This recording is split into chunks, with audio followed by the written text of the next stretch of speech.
As a brief note before getting into this video, by the time this video is uploaded, it will have been 3 years since I've started doing YouTube, which, I think it's crazy I've been doing this for 3 years, it doesn't feel anywhere near that long. Anyway, as another side note, this will likely be the last what if scenario I do about different combinations of people fusing in the Buu saga, because I've done every reasonable combination I could think of. The last combination I'm doing is about Tien and Goku fusing. Of course, like with the other scenarios, I could make one about them fusing permanently if there is enough interest in the scenario. This timeline begins in the Buu saga as Goku then arrives on the battlefield and splits Buu tanks in half with a Destructo Disc. The main change this time is that Buu knocks out Gohan instead of knocking out Tien. The only reason I made this change is because in the original timeline, after Gohan was absorbed and when Goku was mentioning the reasons he couldn't fuse with the others, he mentioned that Tien was knocked unconscious. So, while there isn't a direct statement about this, that seems to imply that they can't fuse together when one of the fusees is unconscious. Regardless, not long after this is when Gotenks would defuse within Buu, so Buu tanks reverts into Buccalo.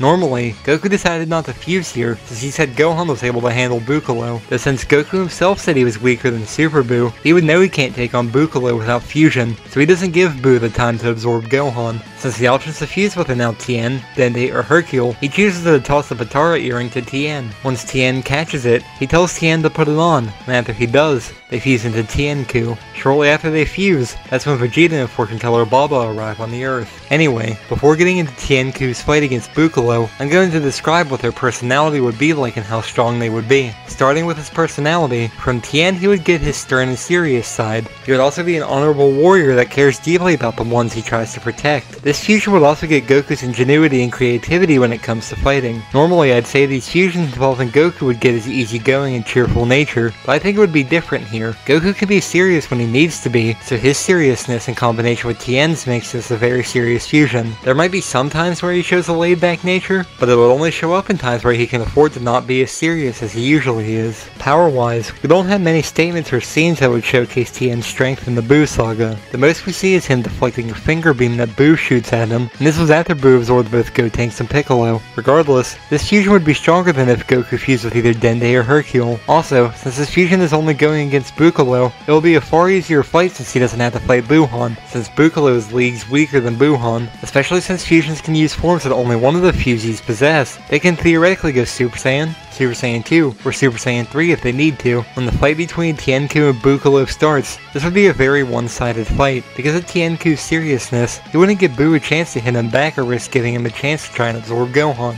I honestly don't even see Tien-Ku letting himself get absorbed by Super Buu. The fusion would realize they could end the threat of Buu here and now, though on the other hand, it would kill the heroes Buu absorbed as well. Thankfully, though, they would be able to revive them all with the Dragon Balls. So, when Tien-Ku gets a chance, he knocks Buccalo down to the ground. He would then charge his Tri-Kamehameha and launch it at Buu. Of course, Buu would try to resist this at first, but the blast would overtake him and disintegrate him. Now that the fight with Buu ended, they would regroup, and with the help of Dende and Kibito Kai, they get in contact with the Namekians to use their Dragon Balls. Vegeta still suggested that he use the first wish to revive everyone who's died after the World Martial Arts Tournament except the bad guys. As for the other wishes, he tells them to do whatever they want with them. After that, the rest of the Buu saga goes generally the same, with the heroes all regrouping on the lookout to celebrate the defeat of Buu. Normally there wouldn't be any changes in the later sagas, but since Buu was completely killed, by extension, Oob wouldn't exist, so there are some minor changes in the later sagas, such as in the Battle of Gods saga. Good Buu wouldn't be there to anger Beerus, but Goku still has the idea to summon Shenron to find out about the Super Saiyan God.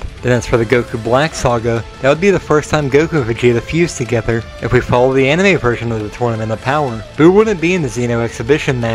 Instead, it would be Vegeta, as Whis would use his staff to get Bolo to be born slightly earlier than usual, so he can participate in the fight. This means Vegeta would be fighting Basil instead of Buu, but he would easily be able to defeat him. The next change is in the Moro saga, since without Majin Buu being alive, they can't awaken the Grand Supreme Kai within him. Oob also can't be found to give energy that help defeat Moro, since he doesn't exist. So, instead of Goku letting it get to the point of Moro becoming one with the Earth, he takes both Beerus' and Whis' advice, as he then kills Moro when he has the chance. The rest of Dragon Ball Super goes the same after that, though as for the end of Z, the 28th World Martial Arts Tournament would have some major changes. Both Oob and Buu aren't in the tournament for obvious reasons, so they would be replaced by regular humans that lost in the preliminaries. The only major change in the first round is that since Goten's first fight isn't against Buu, he makes it to the second round. The second round of the tournament would have Goku and Pan face off against each other in the first fight. Since Oob isn't in the tournament, Goku would offer to train her instead, but they wouldn't leave the tournament early together to train. After all, they're family, so Pan would be at Goku's house pretty often, or vice versa. This means we would get to see the end of the 28th World Martial Arts Tournament in this timeline. In the second round, Goten would end up going against another regular human, so he wins his match as well. Trunks' second round of matches against Vegeta. While Vegeta would test his power, he'd still win this fight since he wants to go against Goku. The quarterfinal round would have Goku going against Goten and Vegeta going against no one, since they're the only ones left in the tournament besides Hercule, and he has a guaranteed spot in the final round. Anyway, Goku would test Goten's power in this final round, but he would still win, of course, since he wants to face Vegeta as well. This brings us to the semi-final round between Goku and Vegeta. We don't know if they were still equals at this time, but I'm going to assume they are, so it would be a very long and drawn out fight,